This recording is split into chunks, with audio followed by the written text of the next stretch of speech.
All right, so our cameraman has been caught off guard. It's a full team. It's a full team behind the scenes. Sometimes it's also good to know. We'll give you we call the mug shots, not the mug shots, the bloopers at the end of the year, so that you see what happens behind the scenes. It's a full team.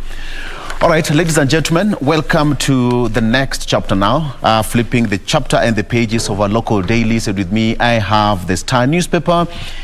What's on the front page? Inside DP Ruto's bag of goodies for Raila's staff. Inside DP Ruto's bag of goodies for Raila's staff. He will campaign in Kisumu, Migori, and Homa Bay counties. Details I'll give you shortly, as well as there's some story here. Nairobi Snake Park's Mzee Alligator terminally ill. For those who visited the Nairobi Snake Park, that is at the Langata Road, along Langata Road, there is one alligator there. An alligator is a croc, for those who may not get it right. It's been reported that it's terminally ill. Okay. IEBC's Chebukati puts politicking ministers on notice.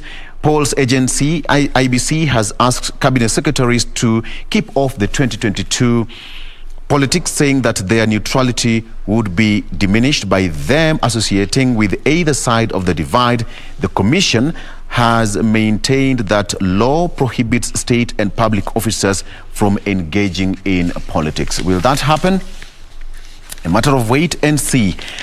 Okay, and again on the second page here, Wanjiru's family sues British Defence Ministry. A UK paper reported she was allegedly murdered by a soldier. Agnes Wanjiru's family has instructed a London-based law firm to sue UK Ministry of Defence for failure to take action against one of its soldiers who allegedly murdered their kin in 2012 in Nanyuki. An inquest proceedings by a Kenyan court led by the presiding principal magistrate Njeri Thuku concluded on November 5th, 2019 that the 21-year-old mother of one lost her life at the hands of the British soldier. Neither the British nor Kenyan authorities took up the case to serve the family justice. So they have instructed a law firm based in the UK known as Lady Law Firm to take up the case. Okay, police launch probe after fire incident at Nyamira Boys Dome. A dormitory in Nyamira Boys Secondary School was burnt down on Saturday night.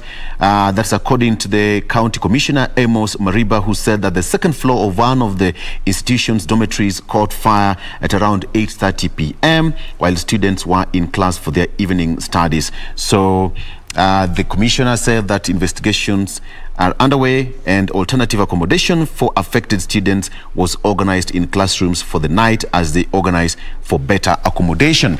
So I will come back to that story briefly, but let me give you that the itinerary for the Deputy President's tour of Nyanza province, Nyanza region rather. Deputy President to pitch camp in Kisumu, Migori and Homa Bay in daring campaign targeting youth and women. The DP will land in Kisumu on Tuesday evening, that is tomorrow, where he is expected to host leaders and professionals from Nyanza who have been crafting the region's blueprint for a meeting. On Wednesday, his entourage will traverse the lakeside city to the famous Kondele market, where he will address a public rally. He will donate a lorry to a youth group in Kondele, Kisumu Central constituency.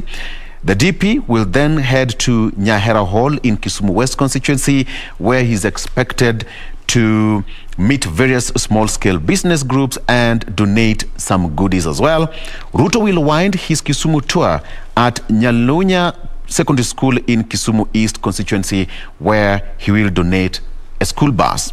From Kisumu, the DP will land in Migori County, where he will preside over youth and women empowerment programs, as well as address several rallies. And on Thursday, he will crisscross Homa Bay County with a similar agenda of youth and women's empowerment and marketing his bottom-up development plan, which he has described as a revolutionary and the gateway to economic liberation. Ahead of his visit, close allies have arrived in Kisumu.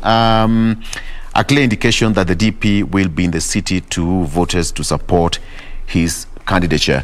And it's just a matter of time to see how he will be received in Kisumu, having in mind just a couple of weeks ago, Honorable Raila Odinga, that is the ODM leader, was in Eldoret and he was giving that a rousing welcome, and there was no any sense of violence. And from the political analyst side, they say that it's a way of DP testing Nyanza's tolerance in terms of politics. How is it going to be? Or perhaps the DP is trying to show himself or to present himself as not an ethnic kind of a leader. So as it is, even my colleagues will agree with me that politics should, everybody should be allowed to campaign freely across the country, because it's campaign and each and every candidate perhaps and should be allowed to campaign freely and sell their agenda. Can we take a break right now? Absolutely. Absolutely. Let's take a break. When we come back, much more. Ndio tumeanza.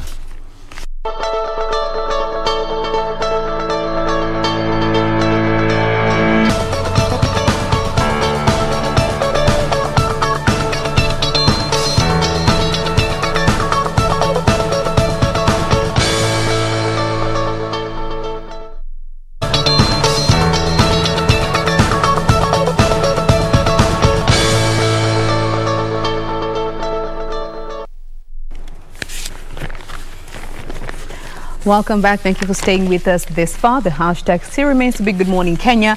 I am Jain Wambui. Just in case you are joining us, we continue within the headlines again, where we just have a quick look at what the papers have for us today on this 8th day of November. Let me take you through the front page of the Daily. But before I do that, you know, Victor, you mentioned alligators and crocodiles, and it actually got me thinking, what's the difference between an alligator and a crocodile? And I Googled it. What's the difference? These are things we take for granted. Number one, they are two different species, alligators and crocodiles, yes. And the main differences come in their jaw size, the jaw shape, the sizes and the color. Alligators have a dark green or a black color. Their snouts are U-shaped, okay? And they have tiny black spots and they're smaller than crocodiles. Crocodiles are bigger. They have a V-shaped snout, ni V. Mdomo. Alligator, yeah, the alligators is more U-like. For the crocodiles, it's more of a V shape, and they are super aggressive and huge. So crocodiles are bigger than alligators. Good one. Yeah. CBC. CBC 101. But the honest, I'm gonna kikuliza, Mom, what's an alligator? The difference between an alligator and a crocodile? They're the same. Let's not even get to the CBC, the question. If today everything is a crocodile, as far as you're concerned, because that is what you grew up knowing. Everything is a crocodile at this point. White people don't understand alligators. You see, you are not enculturated to that. You know, it's the same way that a majority of people find it difficult to differentiate between a lizard, a gecko, and an iguana. You know, lakini iguana ni kubwa. All of them, zote ni lizard. Nimeona lizard. They're all under the lizard family. Nimeona lizard. You know, nimeona lizard. It's until nomza lizard ilikuwa inakaje, oh, clear, that's a gecko. You know, you're talking about a gecko. The one that has a stripe wide on both sides, that's a lizard. Then the other one is the colorful one, the iguana. Yeah, as you were. Jane, as you were. So crocodile versus alligator. Yani, zote ni crocodile. Zote ni crocodile, but they're different. Wacha mislead watoto Regina. I've been in class today. You know, you talked about it, I'm like, Yeah. I hear some saying alligator and I hear some saying crocodile. So. And did he say that one is sick on Langata? What did you say? It's sick. The alligator. Is sick? At the snake park. Actually, let me just give the details. Yes. They say... Yes. Albert Utieno, who is the curator there, said that the health of the alligator has deteriorated. It was donated to the snake park in the 1960s by a team of researchers. 1960s. He didn't mention the exact year or how old is that, but they say that it has never had any health problems before. But research and veterinary doctors who took blood samples found that it had liver and kidney failure. They also suspect that it has cancer. Yeah, that it has cancer. So for the last 3 weeks, it has not been eating. It ate 3 weeks ago. 1 week later, it stopped moving. Then they called in a veterinary officer who took blood samples, and they said that perhaps it has kidney and liver failure and cancer. So, well, they have a lifespan of up to 80 years, so it's quite the possible. closest living relative of the dinosaur. yeah. There's a movie I saw, an animation that the dinosaur, if they were to meet their great to the power of infinity current, would be a chicken. He was so disappointed. What? The dinosaur was disappointed. But I always tell you, chicken are scary things, and you guys laugh. They have claws, they have scales, they have feathers. I mean, and a beak to go. Iko sawa. Yeah, okay. But that's an interesting thing that animals do when they feel that, you know, they are nearing their death. Some of them stop eating. Yeah. And seclude themselves. Yeah. They do not even want to be with the rest. They don't want to be with their human who is actually taking care of them. And also there was another story that I came across of a woman who was actually, she was keeping, what's it called? It's a constrictor as a pet. She kept it ever since it was a baby, kakua. So it got to a time where it started to refuse eating. And at night it would come and just lie with her on her bed. Inatoka mali inalala, inakuja inenge kwa kitanda, inalala na yeye hivi tunalala straight ni vertical. Sleeps along her side. It did that for about 2 weeks without eating anything else. So si akaipeleka kwa vet akamwambia, madam, anaiambia the way it's been refusing to eat, hata itaki kulala mali anayekeanga, inakuja kwake maybe because of warmth or something, maybe it's sick. This sounds like a bad story, has a bad ending. Yes, anaambia hii si ati dakata kukula, it is starving itself enough to be able to accommodate you. Like kuja kulala na wewe, yes, inakupima. It was actually preparing to eat you. Whoa. Ikilala na wewe, it was coming to kukupima, kukuona utatoshia aje, and how long it needed. It needed just another week to be able to stomach her. But even why are you keeping a snake as a pet? Wow. Tuachie hapo your story. I think I would leave it there at the Why people problems. Let's come back to the Daily Nation. Ona Victor. Where? Hey, Lana. Now, let me pick it up from that political note that you left off, Victor, and start with this particular story here on the front page, where Ruto rise to IEBC over Matiang'i and Musheru. And the UDA leaders have vowed to file a lawsuit against cabinet secretaries, that is Fred Matiang'i and Joe Musheru, for allegedly violating the Leadership and Integrity Act by taking sides in political campaigns. They accused the two highly influential ministers of biased views despite calls for political neutrality when it comes to state offices, and that story has been captured here. And this particular instance has also been referenced to what happened in 2017, the general elections that actually led to the nullification of the presidential elections back in 2017, where Raila Odinga raised as he sought to have President Uhuru Kenyatta his presidency annulled, and this was because he questioned the role of CSs in election campaigns and the legality of Section 23 of the Leadership and Integrity Act, where major grounds, which were any major grounds for ODM leader to seek the nullification of this particular general elections. And he argued that cabinet secretaries are prohibited by the Constitution, the Political Parties Act, the Public Office Ethics Act, and the Election Offences Act from participating in political activities. They are supposed to maintain neutralism when it comes to any political affairs, but it has since been observed that they may have made some partisan comments despite holding the offices that they do. And actually, IEBC Chair Chebukati spoke to this in his reply to UDA's letter, saying that he made reference to the section that Mr. Odinga quoted back in 2017. And in his own words, he actually said, "We wish to observe that Section 23 of the Leadership and Integrity Act seems to give cabinet secretaries and county executive members a lifeline not to engage in political activity." So that has been captured here on page 5 of this particular daily. You can go ahead and read more about it, but of course we'll be giving you more details as we proceed on with this segment. Looking at the other stories that have been featured here, Raila revealed is that the 150 billion cash plan was a carrot that was being dangled in the faces of the youth, and now it has changed, or rather he has changed tune and saying that this 6,000 Kenya shillings will be paid to families in need and not the youths after all, as it was earlier indicated.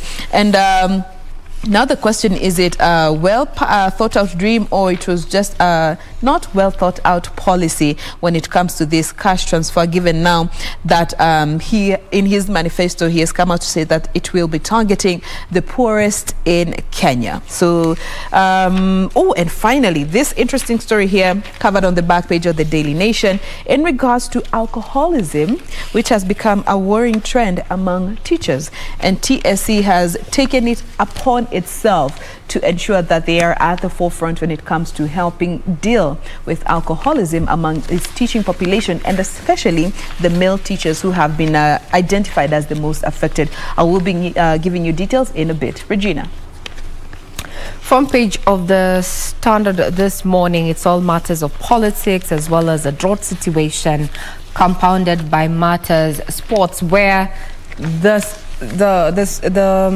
scribe here has gone with clueless, rudderless Manchester United. This guy who wrote this particular kicker for this paper today has to be an Arsenal fan. Ati ameandika nini? Clueless, rudderless Manchester United. This is an Arsenal fan. This is an Arsenal fan. Please, wait. Victor, you had your time. You had your paper. No, Victor, you had your time and you had your paper. Yes, the other header we have is fuel to cost less in Nairobi. This is after KPC wants to do a tracking base in Nairobi. Then also about the drought situation. 2 months ago, we had a report indicating that over 10 counties are facing persons living, or rather constituents of 10 counties are staring at starvation. And this is a keen focus on the northern region of Kenya, where predominantly the community there are pastoralists and their livestock traders, and it has been quoted here that if they die, and this is in regard to their animals, the camels, the sheep, actually the camels, the goats, if they die, then we all die. That is drought ravages in Kenya. Remember, we've also been doing a follow-up on our special reports. They're one of them that went on air this morning, and the resilience, in drought there. You can get further details on our website. Then still on national matters, Kempston staff now locked out of the office.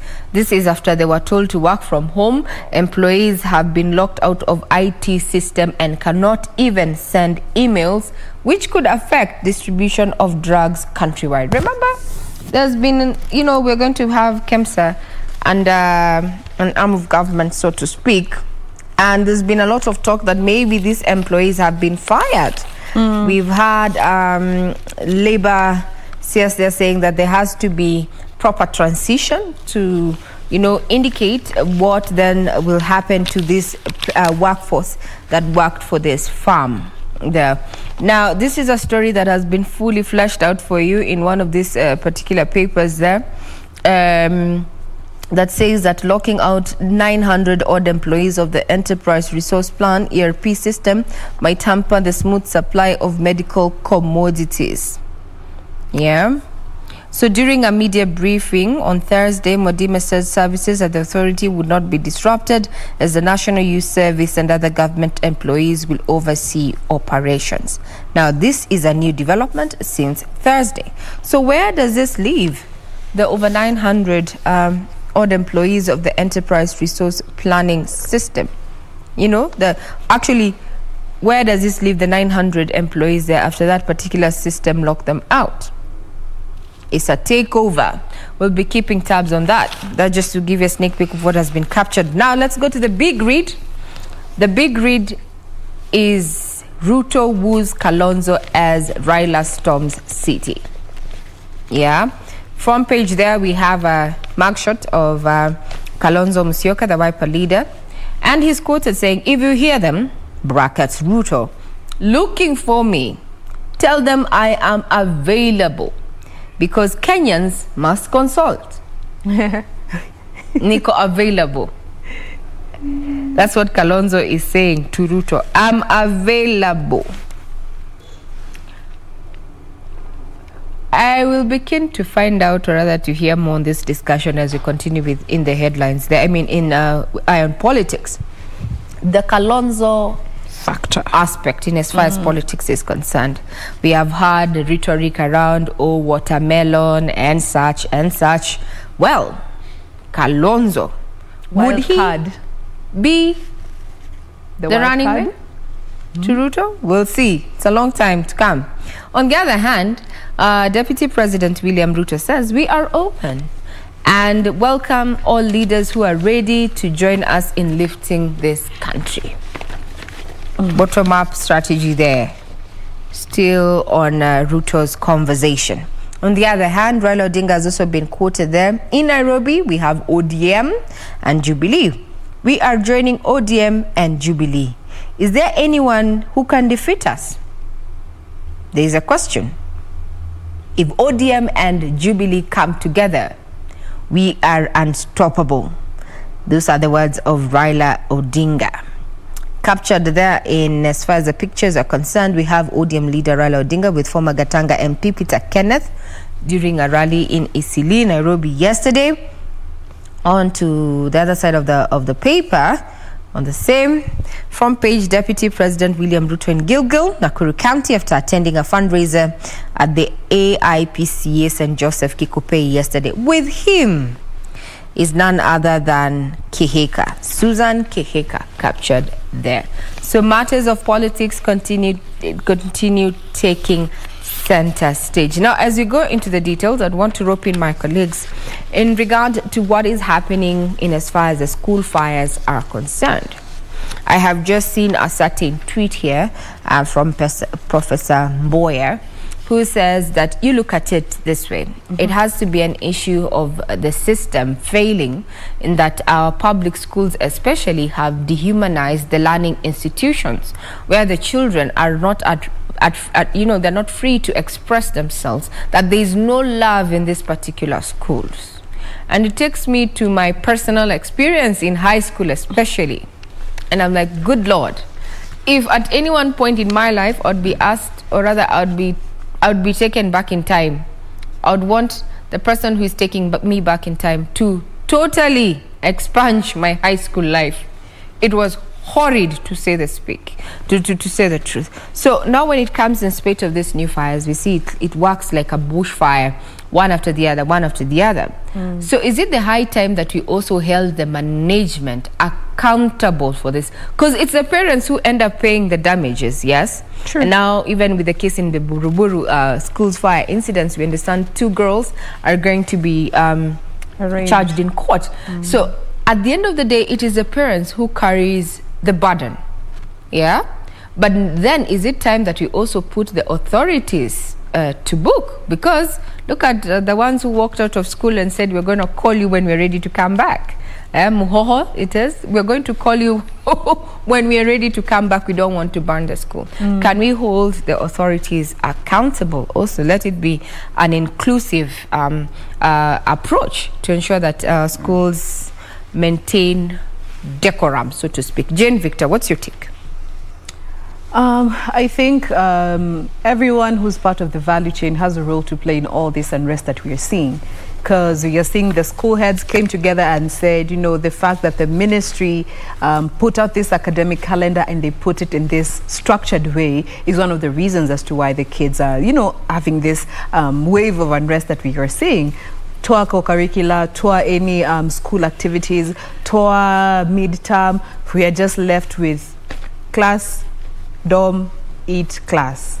Class, dorm, dining, class. That is a cycle that the school heads are saying is not really working for these kids, because these are kids in high school. They have a lot of energy and a lot of expectations. You remember, even before we started the show, Ray, we were talking about how second term used to have all these activities. It was the highlight of the year. Mnajua second term kuna E, kuna E, kuna E. Then all of a sudden, member, by the way, hakuna hiyo yote.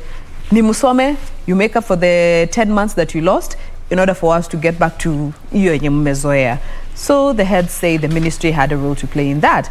Coming back to the schools, looking at also how the management interacts with the kids, because I'm sure all of us have had an experience that they will never forget with the school administration.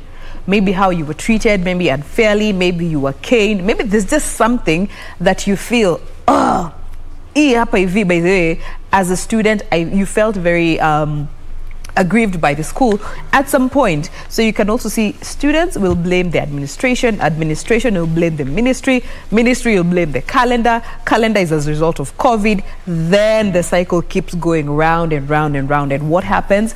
Ministry nasema juu ya COVID, even Dr. Kua, ministry ikisema hivi, shule inasema hivi, shule ikisema hivi, watoto wanasema ai. So what do? We finna burn the school. We finna destroy property.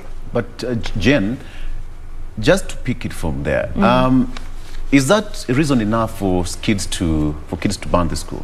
That's what I'm saying. Everyone who's part of the value chain has a role to play in all what we are seeing. This is just a manifestation of an underlying issue that has been there for a while. I've asked that because you realize that most of the kids in school are giving their reasons to say that they have a burnout. But let me put it this way. Have those kids in school just sat somewhere in a corner and realized and noticed how their parents and their guardians went a lot of torture because of the COVID-19? Most of their guardians lost jobs. Most of their parents lost jobs. A bigger percentage of the employed economy and workforce in Kenya, most people lost their jobs. So these kids who are burning school, saying that they have a burnout, have they asked themselves what kind of a burnout the economy or the working class have in their heads? At what point did they see, just a minute, at what point did they see us out here ganging against the government, demonstrating, burning down things, or protesting that the economy is bad? Everybody was fixed in a certain way. All of us were squeezed, but you know, parents tried to squeeze the little they had because of the COVID to make ends meet, to keep the families going. But my point is this: I don't think kids should go about burning schools, if you ask me, because at the end of the day, what Regina said, ndio wazazi watalipa. In fact, the schools will say each and every student will come back with 10,000 shillings, and you'll not have anything to argue about. The school fees balance yote. Exactly. But then, I just want to make this, perhaps it will create a discussion or a debate. Perhaps it was high time corporal punishment was introduced. Allow me to just add to what you're saying, and I hear you, and especially from a parent standing. But let's just entertain the kids for 1 minute, okay? And I'm not in any shape, manner, or form saying that what they have done is right. It is destructive and it has costed millions, okay? So let's go back to the time we were in high school and look at how you were thinking as an individual. Did you have the capacity to fully comprehend in a way that is mature enough? And let's say there was a pandemic. Do you think you had the capability to fully understand and sympathize with your parent? Think as a child, not as someone who has actually grown and gotten to know better. Basing on your life growing up, on your experiences as a child, the many years you have grown. You know, basing on that experience, from where I stand, I don't think these kids also have the capacity fully. And I'm saying all of them. Of course, we have some mature kids. But generally speaking, these kids don't have that capacity to actually, you know, even sit down and say, manze, hii pandemic imekuwa mbaya sana. Hatutachoma shule juu ya wazazi. That's not what they're thinking. It could be so. That's not what they're thinking. They're thinking, si tunataka funky, tunataka enter, tunataka hii, tunataka hii, tunataka hii. So from where they're standing, they might not really be thinking about those things. And arguably so, it could be true. But there are those that actually have seen the worst of it all during the time that they were home, you know?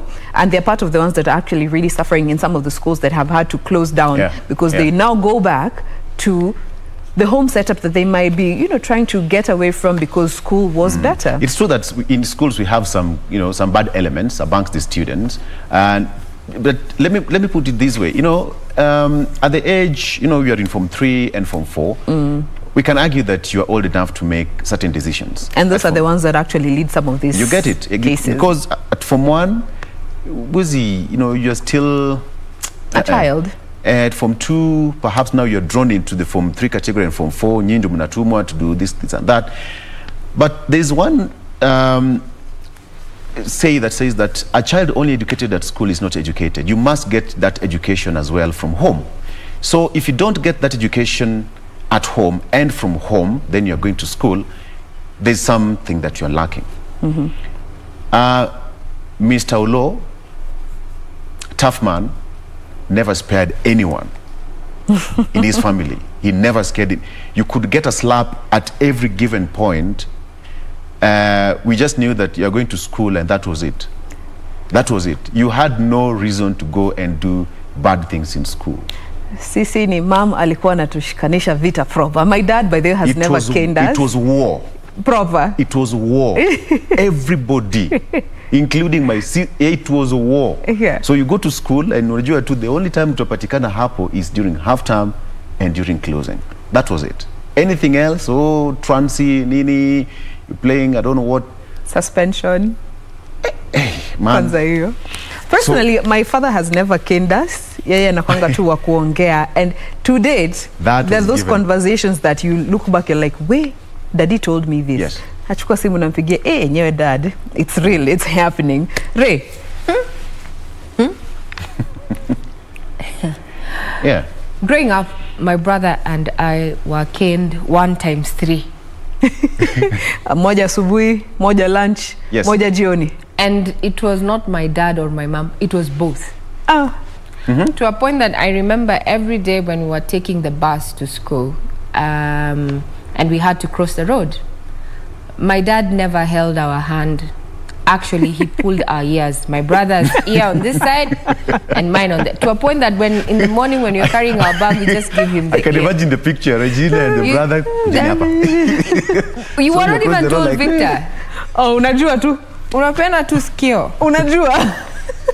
Then we agree with my brother when we are crossing back home, we swap places so that the ear can rest. And he was doing that like clockwork for the 4 years that we attended that particular primary school. On a daily.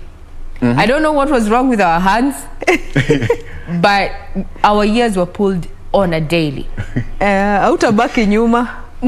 My friend, you will march quick. Quick. Because you know, you first of all, and he's not holding it, he's actually Mr. Manyara, you win. The real OG. And there's no conversation around it. There's literally no negotiation. But do you love your dad, Regina, right now? Do you respect Mr. Manyara? I have no my dad is the man. You get it? I have no problem because actually, and you see, my father is a carpenter. So his hands are rough.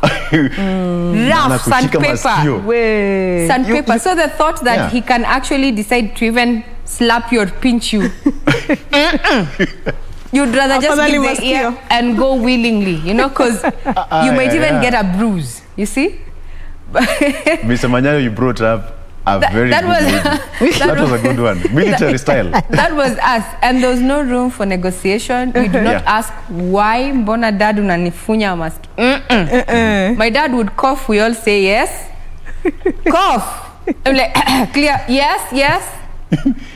And my mom had this theory that because I come from a large family, even if she calls out my brother's name, all of us answer. Munaitika. Yes, Regina, ma'am. Yes. Then she's on to like, it's not you. I'm looking for a son. So then also, if you drop a shilling or money whatsoever in my father and mother's compound, all the money in that house was theirs to date.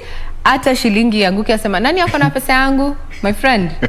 It does not matter kama ni bakshish ya pocket money. Are you working?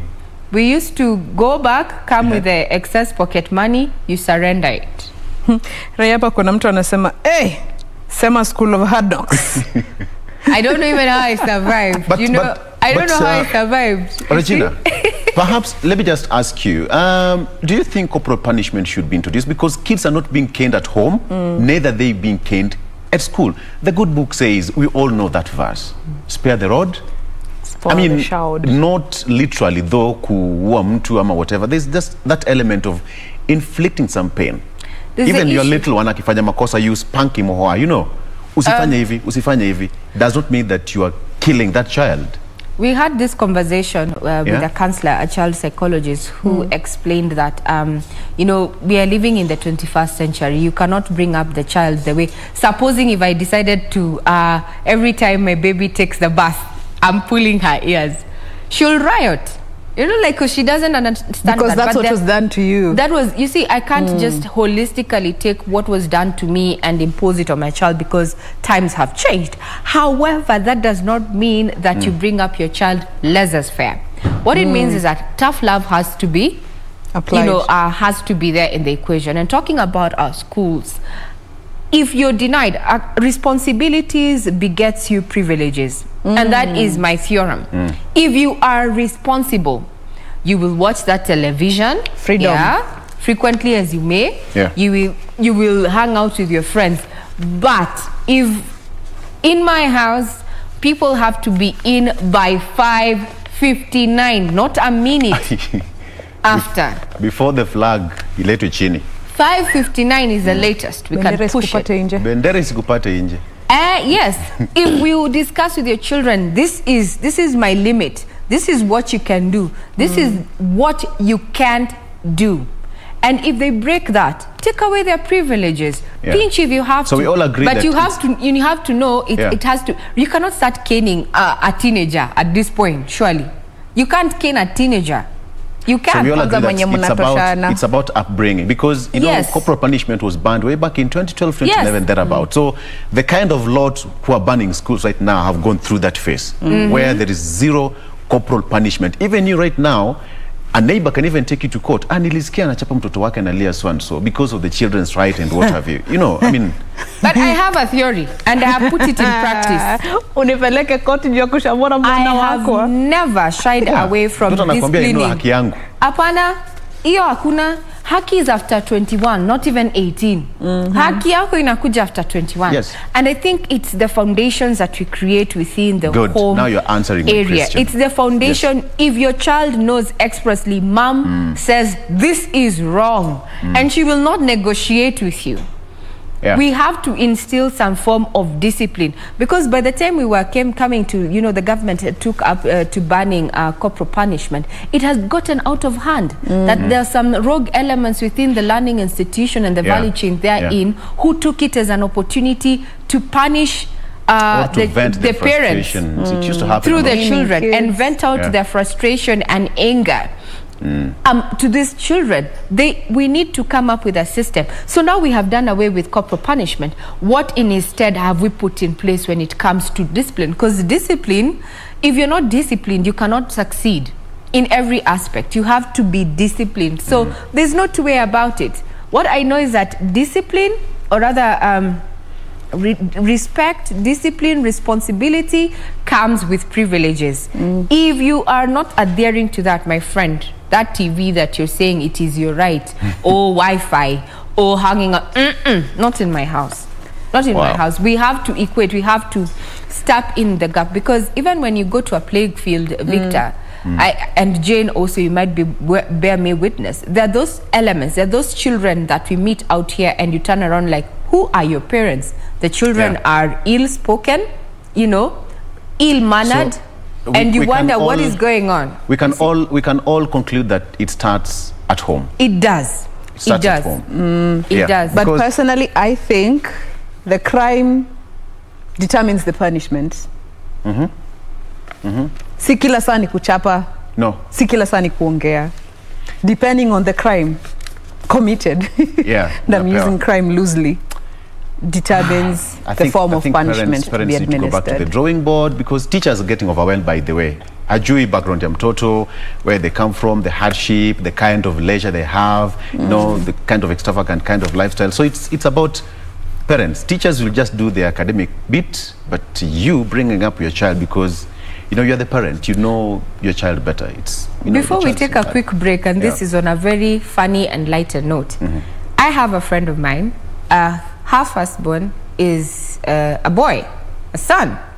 So he's aged 11. He's taller than the mom. So because he was getting a little bit indisciplined, and the talk and the denial of privileges was not working, she decided one day, you know what? Utumishi kwa wote is a slogan that police have, right? My friend. She bundled the son, drove him to a police station, called a cop, akasema nataka mnichapie huyu. My friend. We take a quick break. My friend. On that, because she was like, chief would not tolerate that. Tunachapa on anything on site. We go basing everything on site. My friend was worried that I think my son would beat me up. So alimpeleka police station for discipline. These days the boy is too traumatized to think the mother is lost it. You know? We take a quick break. We'll be right back. That's next level.